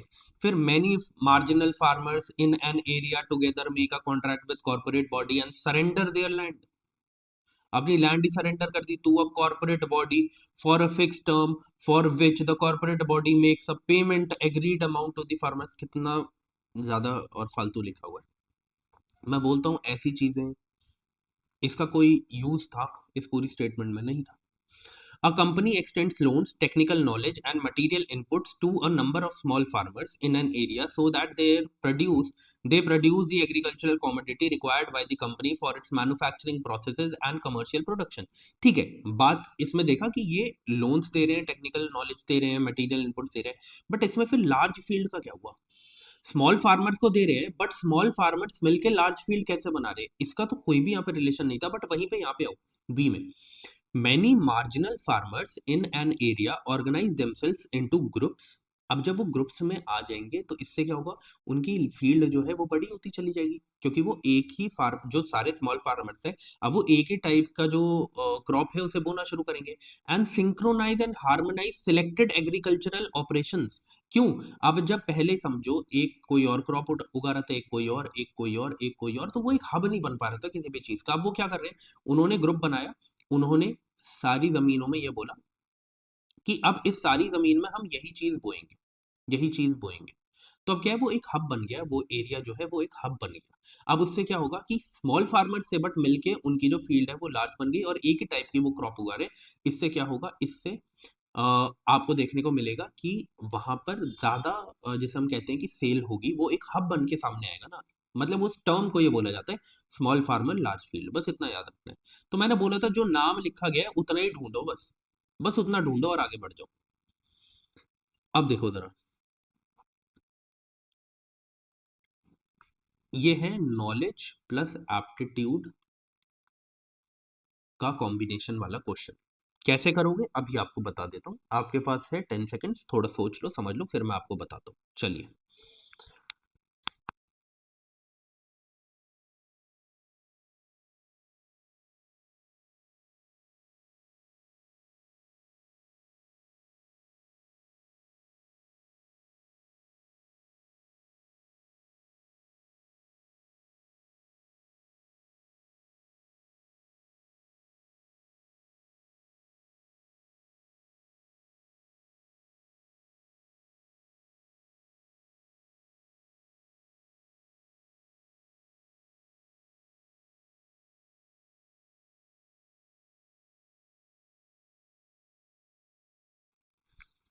चलिए अब देखिए जरा यहाँ पे क्या बोला गया है। The government of India provides MSP for Niger seeds. अब ये नॉलेज थी, बट फिर भी अगर एप्टीट्यूड से भी करना चाहो तो क्या यहाँ पे कुछ बोला था कि सिर्फ इन सीड्स का करते हैं या कुछ एक्स्ट्रा एक्सप्लेन किया? खुद सोचो, बहुत सिंपल नहीं है कि government of India MSP provide करती है एक पर्टिकुलर सीड पर। ठीक है, अब मैं वही कह रहा हूँ कि नॉलेज भी है, एप्टीट्यूड भी है। नॉलेज हमें बता रही थी हाँ नाइगर सीड्स आते हैं एमएसपी में, ठीक है, बट अगर नॉलेज थोड़ी सी वेग है तो उससे समझ में आ गया कि यार सिंपल स्टेटमेंट है, कुछ बहुत एक्स्ट्रा नहीं बताया गया, एकदम ठीक है। Niger seed is cultivated as a kharif crop. ऐसा क्या बोला गया कि ओनली खरीफ क्रॉप के रूप में करा जाता है? नहीं बोला गया, सिंपल स्टेटमेंट है कि एज अ खारिफ क्रॉप इसको कल्टीवेट किया जाता है। जब ना प्रॉब्लम ये हो जाती है जहां पर वो ये बोल देते हैं ना, कुछ एक्सट्रीम वर्ड ऐड करते हैं कि यही ओनली रीजन है, इसी रीजन में होती है, साउथ वेस्टर्न ये, साउथ वेस्टर्न वो, नॉर्थ ईस्टर्न ये, नॉर्थ ईस्टर्न वो, ऐसी चीजें जब ये बोलते हैं तब वो स्टेटमेंट को गलत करते हैं। ठीक है, बट हाँ, अगर इतनी श्योरिटी नहीं है तो आप एप्टीट्यूड को यूज कर सकते हो कि कुछ एक्सट्रीम यूज नहीं किया और ये हो सकता है, बट हाँ बिल्कुल नाइगर को एज अ खारिफ क्रॉप उगाया जाता है। और ये 22+1 जिन क्रॉप्स पे एमएसपी दिया जाता है उसमें खारिफ क्रॉप की कैटेगरी में नाइगर आता है, नाइगर सीड्स जो है, ठीक है। अब ये तो प्योर एप्टीट्यूड है। Some tribal people in India use niger seeds oil for cooking. Some, भाई इतने सारे ट्राइबल ग्रुप्स हैं, उसमें इतने सारे लोग हैं, उसमें से बोला गया है कुछ लोग जो हैं वो नाइगर ऑयल सीड ऑयल्स को यूज करते कुकिंग के लिए। क्या गलत है इसमें? करते होंगे। अगर आप कल को 4 ट्राइबल पीपल भी उठा के ले आओ, मान लो इसको यूपीएससी गलत कर दे और आप 4 लोग भी वहां से ट्राइबल पीपल के उठा के ले आओ और बोलो ये तो यूज करते हैं भाई नाइगर सीड, तो क्या है? कभी यूपीएससी अपने आप को ऐसा मौका नहीं देगी जहां पर उसे गलत ठहराया जा सके, तो वो ऐसी स्टेटमेंट्स हमेशा ठीक करती है। तीनों स्टेटमेंट्स करेक्ट है। But the question is this, अब हमें एमएसपी पढ़ लेना है, नाइगर सीड है ये हमें याद कर लेना है, और नाइगर सीड के साथ और कौन कौन सी क्रॉप्स है जो इसमें ऐड करी गई है वो हमें देखना है। जैसे कि आइए, यहाँ पे मैंने सब कुछ ऐड किया। एमएसपी जो है वो एक ऐसा रेट है, मिनिमम सपोर्ट प्राइस, मिनिमम पैसा दिया जा रहा है फार्मर्स को ताकि उन्हें एक्सप्लॉइट होने से बचाया जा सके। कभी ऐसा हो जाए कि मार्केट के रेट एकदम गिर जाए तो ऐसा ना हो कि उन्हें लॉस में अपनी फसल को बेचना पड़े, इस वजह से एमएसपी को लाया गया, ठीक है। Rate at which government by producers from farmer, और ये एक बफर की तरह काम करता है मार्केट की प्राइस इन फ्लक्चुएशन के बीच में, ठीक है। ये याद रखना, अगर एमएसपी पे प्रॉपर क्वेश्चन आएगा ना, तो इस कमीशन के बारे में और इस कैबिनेट के बारे में जरूर बात करी जाएगी। तो याद रखना कि कमीशन क्या करता है, कमीशन क्या करता है for agricultural cost and prices, recommendation करता है कि एमएसपी इतना होना चाहिए, उतना होना चाहिए, ठीक है, बेस्ड ऑन वेरियस रिपोर्ट्स, ठीक है। वहीं पर जो कैबिनेट है, कैबिनेट का काम तो यही है ना कि वो पास होना ही नहीं होना वो देखेगा, ठीक है। तो जो कैबिनेट कमेटी है इकोनॉमिक अफेयर्स की, वो क्या करती है, वो इसको पास करती है कि एमएसपी कितना होना चाहिए कितना नहीं होना चाहिए। अभी के हिसाब से 2018-19 के बाद से ये देखा गया है कि एमएसपी को फिक्स किया जाता है 1.5 टाइम्स पर, किसके 1.5 टाइम्स पर, A2+FL फॉर्मूला पर, ठीक है। A2+FL फॉर्मूला पर, ये क्या है, A2 का मतलब है जो एक्चुअल पेड आउट कॉस्ट है इस एक पर्टिकुलर फसल को उगाने की, प्लस जो फैमिली लेबर है, एफएल का मतलब क्या है, फैमिली लेबर, जो फैमिली लेबर लगी है उस क्रॉप को उगाने के लिए, उन दोनों में जितना पैसा लगा है उसका 1.5 टाइम्स पैसा रखा जाता है एमएसपी का, ठीक है। 2025-26 में, 26-27 में क्या हुआ क्या नहीं हुआ इतना हमें कोई फर्क नहीं, मेनली हमें ये देखना है 22+1 क्रॉप पे दिया जाता है। वन क्रॉप कौन सी है, शुगर केन है। 22 क्रॉप्स पे एमएसपी दिया जा रहा है, वन क्रॉप जो कि है शुगर केन उस पे एफआरपी दिया जाता है। अगर कहीं पे लिखा जाए ना कि शुगर केन पे एमएसपी मिलता है, एमएसपी नहीं मिलता, एफआरपी मिलता है, फेयर एंड रेम्यूनरेटिव प्राइस मिलता है। ये याद रखना, डिफरेंस है दोनों के बीच में, ठीक है। अब देखो, प्राइमेरीली इन क्रॉप्स में किसको इंक्लूड किया जाता है, सीरियल्स हो, पल्सेस हो, ऑयल सीड्स हो, इनको रखा जाता है, ठीक है। जैसे कि खारिफ क्रॉप में 14, आपको खारिफ जो क्रॉप्स है उनमें 14 क्रॉप्स आपको देखने को मिलेंगी। पैडी, ज्वार, बाजरा, रागी, मेज, तुर, अरहर, जिसे तुर को अरहर भी बोलते हैं, मूंग, उड़द, ग्राउंड नट, सनफ्लावर, प्लीज इसे याद रखना। एक होता है सनफ्लावर, एक होता है सैफफ्लावर। सैफफ्लावर राबी में आता है, सनफ्लावर खारिफ में आता है, यहाँ पे कंफ्यूज कर सकते हैं, याद रखना।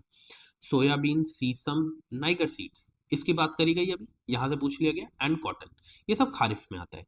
राबी में क्या आएगा, वीट, बार्ले, ग्राम, मसूर, रेप सीड एंड मस्टर्ड, ठीक है। फिर कमर्शियल क्रॉप में आपको कौन कौन सी क्रॉप देखने को मिलेगी, जो रॉ कॉटन है और कोपरा है, प्लीज याद रखना, ये पूछा जा सकता है कमर्शियल क्रॉप वाला। एंड शुगर केन जो है वो किसमें किया जाता है, मैंने बोला एमएसपी और एफआरपी में डिफरेंस है, इसे एफआरपी में रखा गया है, फेयर एंड रेम्यूनरेटिव प्राइसेस। इतना आपको एमएसपी से रिलेटेड मिनिमम चीजें पता होनी चाहिए, आप रिवाइज करेंगे तो आपको याद हो जाएगा, ठीक है। अब यहां पर जो क्वेश्चन है, नेक्स्ट क्वेश्चन इनटैंजिबल इन्वेस्टमेंट से रिलेटेड है। इनटैंजिबल इन्वेस्टमेंट से रिलेटेड है, इनटैंजिबल का मतलब क्या है, कोई भी ऐसी चीज जो गुड्स की फॉर्म में ना हो, गुड्स की फॉर्म में ना हो, मतलब कि वो हमें पर्टिकुलरली दिखे ना। इनटैंजिबल का मतलब होता है ऐसी चीजें जो इनविजिबल है पर है, जिससे अच्छा प्रभाव पड़ रहा है, ठीक है, उसे हम इनटैंजिबल इन्वेस्टमेंट बोलते हैं। जैसे ब्रांड की रिकॉग्निशन, आज आप जूते लेना चाहो तो सबसे पहले आपके दिमाग में आएगा यार नाइकी के ले ले तो बहुत ही बढ़िया होते हैं, ठीक है। या फिर आपके दिमाग में आएगा यार प्यूमा भी बहुत अच्छा काम कर रहा है, रीबॉक भी अच्छा काम कर रहा है, एडिडास भी अच्छा काम कर रहा है, स्केचर्स भी अच्छा काम कर रहे हैं, ठीक है, और ऐसी बहुत सारी कंपनीज है। तो आप सोचोगे हाँ यार इनके लेने चाहिए। तो ब्रांड रिकॉग्निशन एक इन्वेस्टमेंट है, एक इन्वेस्टमेंट है, ठीक है। इन्वेंटरी, इन्वेंटरी का मतलब अगर आपको पता हो ना तो आप समझ जाएंगे ये गलत है। क्यों? इन्वेंटरी का मतलब होता है कि स्टॉक में कितना माल पड़ा हुआ है, स्टॉक में कितना माल पड़ा हुआ है, देसी भाषा में अगर बोले तो, ठीक है, कि स्टॉक है आपके पास, स्टॉक में कितना सामान पड़ा हुआ है उसे इन्वेंटरी बोलते हैं। तो वो तो गुड्स में आ गया ना कि इतना सामान पड़ा हुआ है, ये कैसे हमारा उसका पार्ट होगा? और बस यही कैच था इसमें, यही गलत था। इंटेलेक्चुअल प्रॉपर्टी आपको पता है आईपी का तो मतलब है ना किसी, ये थोड़ी होता है इंटेलेक्चुअल प्रॉपर्टी, कोई प्रॉपर्टी थोड़ी है, ठीक है। इंटेलेक्चुअल लिखा भी हुआ है, इंटेलेक्चुअल, इंटेलेक्चुअल तो इंटैंजिबल में आता है, ठीक है। तो इस वजह से क्या है कि ये भी हमारा इंटैंजिबल इन्वेस्टमेंट का पार्ट है। नाम में ही बहुत कुछ छुपा होता है, प्लीज ध्यान से पढ़ा करो। फिर अब इस ऑप्शन को लेकर बहुत ज्यादा कंट्रोवर्सी थी। बहुत सारे कोचिंग इंस्टीट्यूशंस ने बोला कि ये तो टैंजिबल एसेट है, इन्वेस्टमेंट है, mailing list of clients. But UPSC ने क्या बोला? यूपीएससी ने बोला नहीं, मेलिंग लिस्ट एक इनटैंजिबल इन्वेस्टमेंट है क्योंकि ये क्लाइंट का और जो सेलर है उसके बीच का रिलेशन है, ठीक है। और मेलिंग लिस्ट का मतलब ये नहीं है कि कोई आपके पास गुड्स की फॉर्म में कोई चीज पड़ी है, नहीं। मेलिंग लिस्ट का मतलब है कि एक आपके बीच में और क्लाइंट के बीच में एक रिलेशनशिप है जो बहुत पॉजिटिव है, जो क्रिएट करना इंपॉर्टेंट है, और उसकी वजह से जो है वो सेल्स इंक्रीज करी जा सकती है। तो उन्होंने बोला कि ये इनटैंजिबल इन्वेस्टमेंट है, ठीक है। तो मैं आपको वही बताऊंगा जो यूपीएससी का आंसर है, किसी कोचिंग इंस्टीट्यूट का आंसर नहीं बताने वाला, ठीक है। तो ओनली 3 जो है वो इसमें आंसर होना था। बट हाँ, this question was little difficult, बोलूंगा क्यों, क्योंकि इस ऑप्शन की वजह से थोड़ा डिफिकल्ट हो गया था, ठीक है। बाकी ऊपर के 3 ऑप्शन जो थे वो इजी थे, उसमें एलिमिनेट भी कर सकते थे और दोनों को सही भी मान सकते थे, क्योंकि इंटेलेक्चुअल लिखा था और ब्रांड की रिकॉग्निशन कोई गुड्स नहीं होते, सिर्फ नाम चलता है ना, तेरे भाई का नाम चलता है, ऐसी वाली चीज है, तो वो इनटैंजिबल है। बट इस ऑप्शन ने थोड़ी सी कंफ्यूजन बढ़ा दी थी। ओके, आगे बढ़ते हैं। 29th, देखो मैं आपको बता देता हूं कि मैं फाइनेंस कमीशन के ऊपर एक लेक्चर लेके आने वाला हूं, ठीक है। फाइनेंस कमीशन के ऊपर एक लेक्चर लेके आने वाला हूं, ठीक है। यहाँ पे क्वेश्चन पूछा गया था 15th फाइनेंस कमीशन के बारे में, पर अब इसके बारे में पढ़ने की कोई जरूरत है नहीं, ठीक है। बट एक कॉन्सेप्ट है जो मैं आपको बता देता हूँ, उसके बाद हम आगे बढ़ेंगे।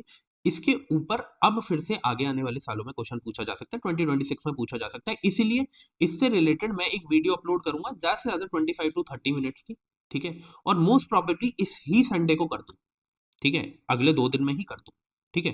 तो आप चैनल के साथ बने रहना, आपको ये वीडियो मिल सकती है, ठीक है। और संडे को मिल जाएगी, संडे को नहीं मिलेगी, मंडे ट्यूसडे को मिल जाएगी, पर मिल जाएगी, ठीक है।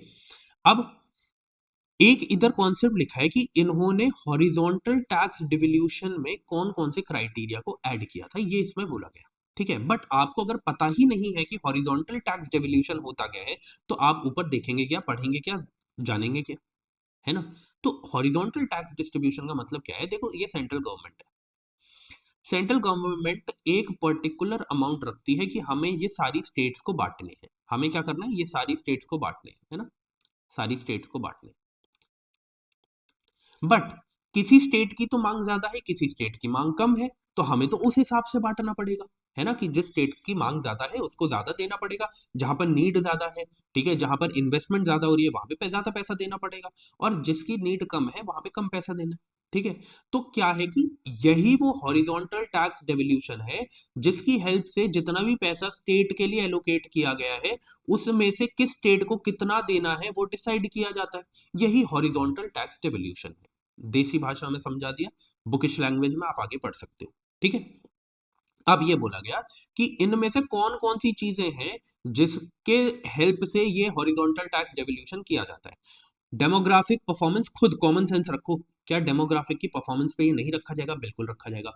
फॉरेस्ट एंड इकोलॉजी को तभी ऐड किया गया था इसमें, इसलिए इंपॉर्टेंट हो गया था, ये भी इसका पार्ट था। गवर्नमेंट गवर्नेंस के रिफॉर्म्स, गवर्नेंस के रिफॉर्म्स क्या ये इसका पार्ट हो सकते हैं? गवर्नेंस के रिफॉर्म्स की आप मॉनेटरी वैल्यू कैसे डिसाइड करेंगे? कैसे डिसाइड करेंगे? नहीं कर सकते, ये इसमें नहीं था। स्टेबल गवर्नमेंट की मॉनेटरी वैल्यू आप कैसे डिसाइड करेंगे? क्या क्राइटेरिया है ये बताने का कि ये इस स्टेट में ये गवर्नमेंट स्टेबल है? अब सेंटर में जो गवर्नमेंट है उसकी अगर सेम पार्टी यहां पर भी रूल कर रही है तो उसके लिए वो स्टेबल है। अगर दूसरी पार्टी रूल कर रही है ऑपोजिशन की तो उसके लिए वो अनस्टेबल है। तो ये कोई क्राइटेरिया हो ही नहीं सकता ना डेवल्यूशन का। तो ये तो आप दिमाग से भी ये दोनों अपने हटा सकते थे। और टैक्स एंड फिस्कल एफर्ट्स तो वैसे भी इंपॉर्टेंट है ना, तभी तो आप डेवल्यूशन करेंगे टैक्स का। तो ये क्वेश्चन अगर नॉलेज नहीं होती कॉमन सेंस से किया जा सकता था, बट हाँ उस कॉमन सेंस को लगाने के लिए भी ये पता होना चाहिए था कि हॉरिजॉन्टल टैक्स डेवल्यूशन होता क्या है, जिसके लिए नॉलेज की जरूरत थी।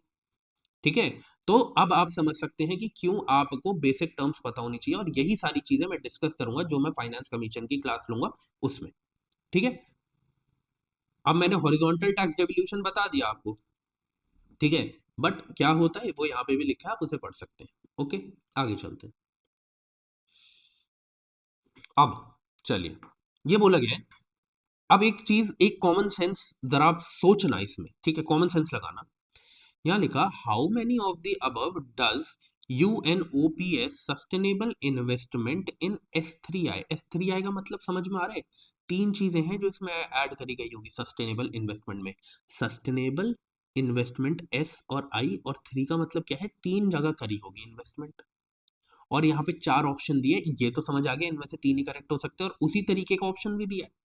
ठीक है, बट फिर भी समझने के लिए एक चीज मैं आपको बताता हूँ एप्टीट्यूड से जो आप अलग कर सकते हो। देखो, तीनों जगह इतनी बेसिक बात करी गई सस्टेनेबल इन्वेस्टमेंट के लिए। क्या अफोर्डेबल हाउसिंग की जरूरत है, हेल्थ केयर की जरूरत है, रिन्यूएबल एनर्जी की जरूरत है, सस्टेनेबल की बात चल रही है। आप एक बात सोचो, वो यहाँ पे ट्रांसपोर्टेशन भी तो लिख सकते थे, बट उन्होंने ये क्यों लिखा? Mass rapid transport. Mass rapid transport, वो यहाँ पे सिर्फ और सिर्फ ट्रांसपोर्ट भी तो लिख सकते थे। वो यहाँ पे भी तो लिख सकते थे ट्रांसपोर्टेशन, जैसे यहाँ पे सिर्फ हेल्थ केयर लिखा। यहाँ पे ऐसा तो नहीं लिखा इंक्लूसिव हेल्थ केयर। यहाँ पे ऐसा तो नहीं लिखा कि मास रैपिड रेन्यूएबल एनर्जी में कन्वर्जन। नहीं, यहाँ पे क्या लिखा? Mass rapid transport. क्यों लिखा? क्यों एक्स्ट्रा चीज लिखी? आपको बताने के लिए कि भाई ये नहीं है, समझे? तो ये इसमें इंक्लूडेड नहीं था, बाकी तीनों थे। आई होप आपको ये बात समझ में आई होगी। ओनली 3, और वैसे भी 3 लिखा हुआ था यार, 3 ही करेक्ट होने थे। बट हाँ ये जरूर हो सकता था कि क्या पता दो उनमें से नहीं होते, क्योंकि एक को इंक्लूड ही नहीं किया गया इसमें, है ना? वो हो सकता था, इसलिए मैंने डायरेक्टली नहीं बोला 3 देख के 3 को मार्क कर दो, नहीं। बट हाँ, थोड़ा सा समझने की कोशिश कर लेते हैं कि सस्टेनेबल जगह पे इन्वेस्टमेंट हो रही है, तो सस्टेनेबल जगह कहाँ, कौन कौन सी चीजें क्या क्या होता है। ठीक है, तो ये मास और रैपिड चीज सस्टेनेबल कैसे हो सकती है, खुद ही सोच लेते। ठीक है, तो ये चीज थी जो आपको पता होना चाहिए था। बाकी ये यूएनओपीएस क्या था क्या नहीं था, वो मैंने यहाँ पर ऐड कर दिया, बट मुझे नहीं लगता अब इसके ऊपर क्वेश्चन पूछा जाएगा। ठीक है, जो करंट में चीजें चल रही होती है उसी के ऊपर क्वेश्चन पूछा जाता है, जिसके लिए हम करंट अफेयर के सेशंस करते हैं, डेली बेसिस पे भी करते हैं और मंथली बेसिस पे भी करते हैं, आप उन्हें देख सकते हैं। बाकी मुझे जरा बताइए 15 में से आपके कितने ठीक हुए और कितने गलत हुए, है ना? इससे आगे एक और चीज आप मेरी जानिए कि आगे आने वाले 2 दिन के बाद आपको जो फाइनेंस कमीशन है उससे रिलेटेड एक लेक्चर देखने को मिलेगा। ठीक है, कल कल कल आपको news in places, sorry places in news जो है, प्लेसेस इन न्यूज जो है उससे रिलेटेड करंट अफेयर्स का लेक्चर देखने को मिलेगा। प्लेसेस इन न्यूज कौन सी है? जनवरी की। ठीक है, मुझे सीरीज खत्म करने दो, फिर मैं आपके लिए बहुत सारे लेक्चर्स लेके आने वाला हूँ जो आपको काफी ज्यादा हेल्पफुल होंगे आपके प्रीलिम्स 2026 के लिए। ठीक है, तो अब हम मिलते हैं अपनी नेक्स्ट क्लास में, जो कि होगी कल, और किसकी? प्लेसेस इन न्यूज की। तब तक के लिए जय हिंद।